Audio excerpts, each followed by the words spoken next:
What's going on, everybody? So today we have a 1 to 50 chain lightning sorcerer build. This is definitely my personal favorite skill on the sorcerer, so I decided to go ahead and make a build for it. Now keep in mind, with these leveling builds, as I've said previously, this is specifically for the 1 to 50 process, which means that we're only going to include the codex of power legendaries.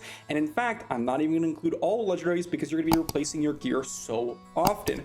On top of that, our focus should be typically on single target damage and mobility running through the early game. Now, with that in mind, let's dive into the skills. As per usual, I will leave a link to this build as well as my spreadsheet that goes through each level and where you're putting your points into down below in the description.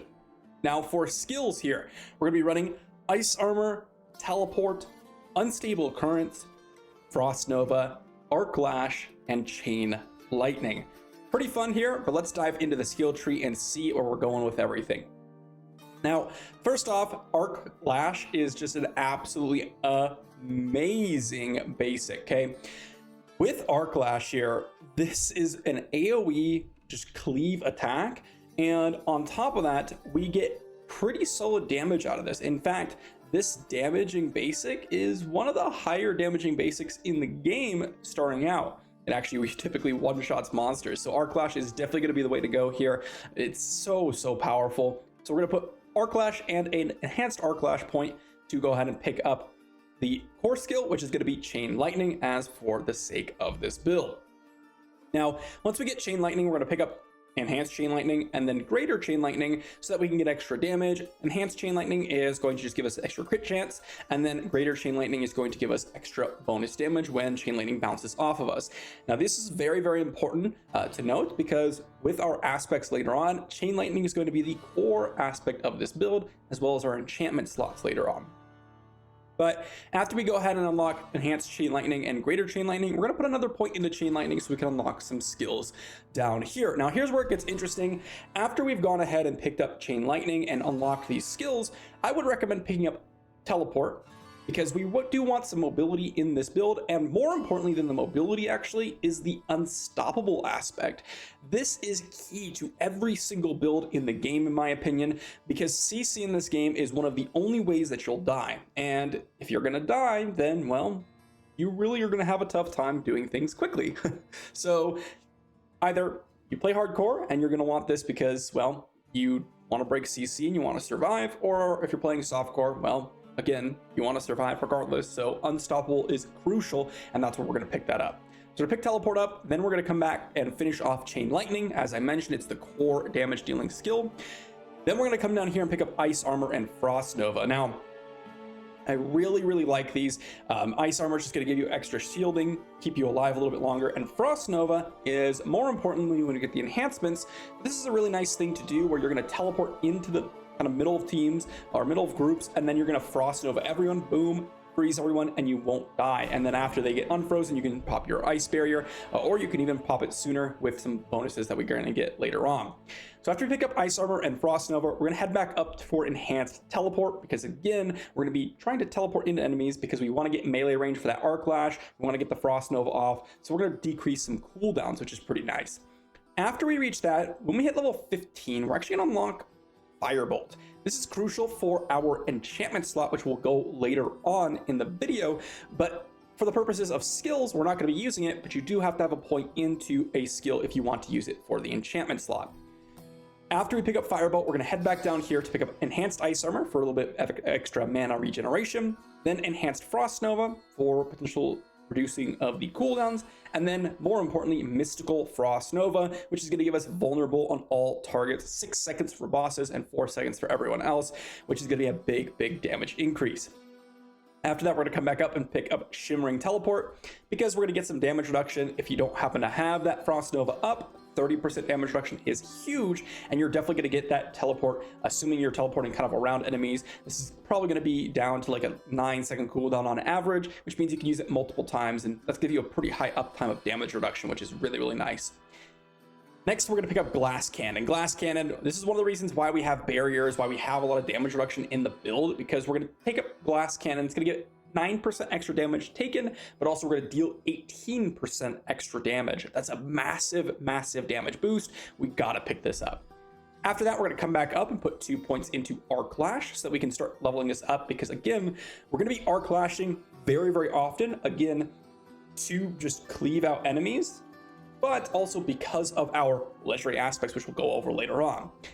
So 2 points into Arc Lash, then we're going to come down here because we've now reached level 25 and we can pick up Unstable Currents for our ultimate. This is really, really solid because whenever we cast a shock skill, we're also going to cast a random or conjuration or mastery shock skill. So this could be potentially like, oh, lightning spear, or a chain lightning, or potentially some sort of ball lightning that just appears. This is really, really powerful for boss fights specifically, or just burning down elites. You're gonna get an actual just random casts all the time, which is really, really powerful. Then we're gonna pick up Prime Unstable Currents for additional attack speed, because again, whenever we cast the shock skill, we're going to get that bonus, but we also want to spam our basic for our core skill. So we want to spam basic, cast our chain lightning, get a bonus, spam basic, cast our chain lightning, get a bonus, etc.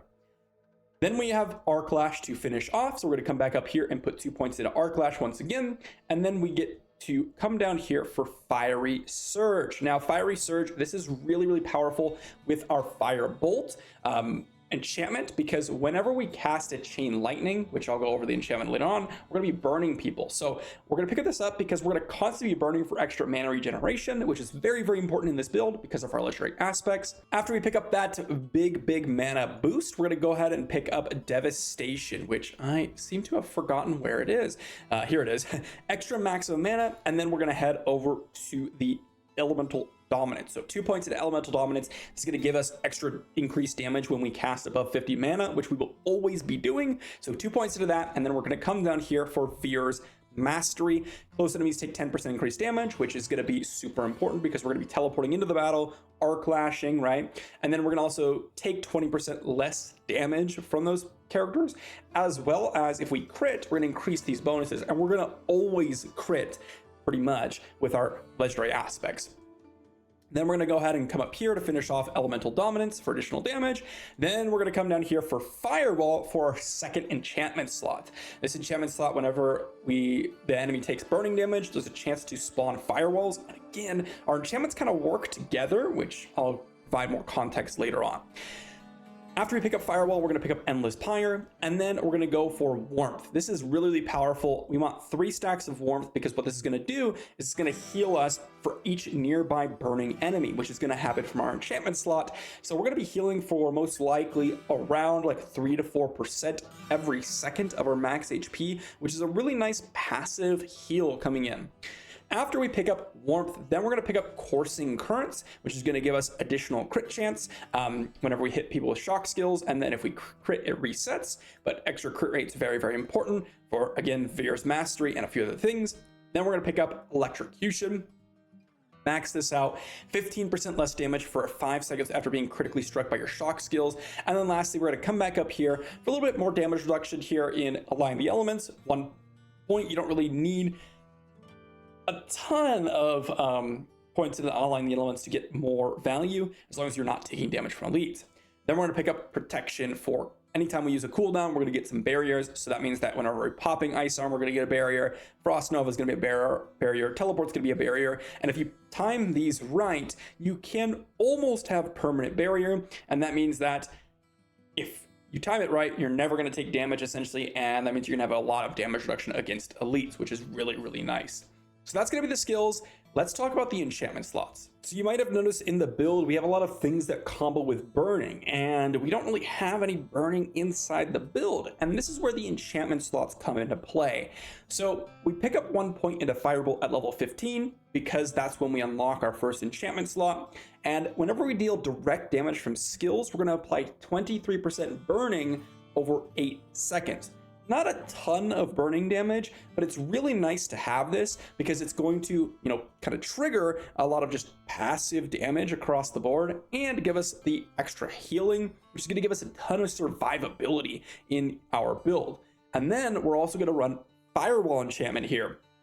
Now this one can be a couple different things. You can run Fireball for extra AoE damage for when we kill stuff that are going to explode. We can also run Chain Lightning, so we can actually just get free Chain Lightnings. But personally, Fireball enchantment, I found this to be a very, very powerful enchantment from my experience in the game. And we're going to be applying burning to so many different targets due to Chain Lightning. This is actually going to spawn quite frequently because of that. So you can actually get a lot of value, especially in big packs from this enchantment, as well as boss fights, because you're going to be burning consistently. And then when we do spawn those firewalls, we're going to get a lot of extra damage out of that. So very, very powerful. And again, this burning will go ahead and extend a lot of value in our build. So those are the two enchantment slots. Again, I would highly recommend not changing out Fireball. If you do change out Fireball, you kind of have to change the entire build because it's really built around this enchantment. But the Firewall enchantment, you can change potentially to a couple of other options here. Now let's talk legendary aspects here. So as I mentioned earlier on into the video, we do not have a legendary aspect for every slot because me putting a bunch of legendary aspects in every slot is going to be kind of awkward because a lot of people are not going to have the resources to continuously swap them. So I prefer just to give you the ones that I recommend basically not swapping at all. First off, we have aspect or elementals aspect here. This one is the key aspect. The reason why we have it on the amulet is to get that 50% increase, so we can have 30% increased critical strike chance whenever we cast a core or mastery skill above 100 mana. Now with the additional crit strike chances and all that different stuff, this is basically a massive, massive DPS increase. And this is why we have a lot of things like when we cast above 50 mana, we're going to get extra damage. And when we go ahead and crit, we're going to reduce their damage reduction, etc. This is absolutely massive and will really, really ramp up your Chain Lightning damage. And because we're going to be waiting for our mana to come back, we have a few things. First off, Edge Master's Aspect, we're going to do increased damage based on our primary resource. Guess what? We want to be at 100 mana in order to cast our Chain Lightning for additional crit chance, which means we're going to get full value almost always from Edge Master's Aspect. After that, we also want to pick up Aspect of the Expectant, because when we attack an enemy with our basic skill, we're going to increase our core skill damage. And guess what? We're also going to be running Aspect of Efficiency, because whenever we cast a basic skill, we're going to reduce the mana cost of our next core skill by 10%. So what's really, really nice about this is Aspect of Efficiency is going to kind of give us passive mana by just casting basics, and we're going to be casting basics because we want to go ahead and get that Arclash value, and then we're going to go ahead and increase our core skill damage, and then bam, we can go ahead and get full value out of Edge Masters and Elementals Aspect. It's really, really powerful in general. There are a few other options, a ton of other options, a lot of the armor pieces, right? We have an offhand and a main hand that we could also put aspects on, or potentially a two-handed one, right? There's so many different options with this build, but these are some of the most important aspects in my opinion, and I generally like to keep my aspects to at minimum or at maximum rather, just the jewelry slots and then potentially your gloves, because you're going to change your weapon and your offhand all the time leveling up, and you're also going to change your armor all the time leveling up, and a lot of people just don't want to deal with the codex and the occultist, but also on top of that, it's going to be expensive. So these are the 4 I'd recommend. Let's dive into some stats, some gems, and wrap it up. So I've added gems to this point in the build, unlike my other previous builds, because, well, in this build in particular, this is going to be extremely important because we have the Topaz gem for extra basic skill damage, because Arclash is such a powerful contender for our damage. We also are going to run rubies for additional maximum life. Keep in mind that when we have additional maximum life, we're going to get additional value from our barriers. On top of that, we're going to run skull for armor. Once again, our barrier is going to be more effective if we just reduce the amount of damage that we take through armor. As for stats here, there's a few things that I would recommend going for. Obviously, crit strike chance and crit strike damage. The more crit strike chance that we get, the more guaranteed we're going to get our crits. Obviously, not going to be guaranteed, but the closer we can get, the better. On top of that, something that's really, really powerful is going to be damage with core. Damage with core is going to be super powerful just because of our Chain Lightning going to be the main source of our damage alongside our basic attack. So those are the 2 probably most important ones. Obviously, you can do damage with fire or damage with burning, right? So definitely something that is really, really powerful. Damage versus burning, actually in particular, is really, really good because whenever we cast our Chain Lightning, we're going to get additional damage against those targets because they are burning. hopefully this is a build that you guys are enjoying. There's a few things that I think a lot of people would mention is like, why don't you include the skill points you're gonna get through the map? Well, not everyone's gonna get those, right? At the bare max or at the maximum, typically you're gonna get only the first 5 skill points because those are the free renown ones that are really easy to get. But also, again, aspects, I'm gonna keep those kind of off the board because we don't want to be constantly replacing them because it's going to get very expensive, especially if you want to make a build change once you reach level 50. So hopefully this helps. If it did, be sure to like the video, guys, sub to the channel, and a ton more D4 content coming. So I'll see you then.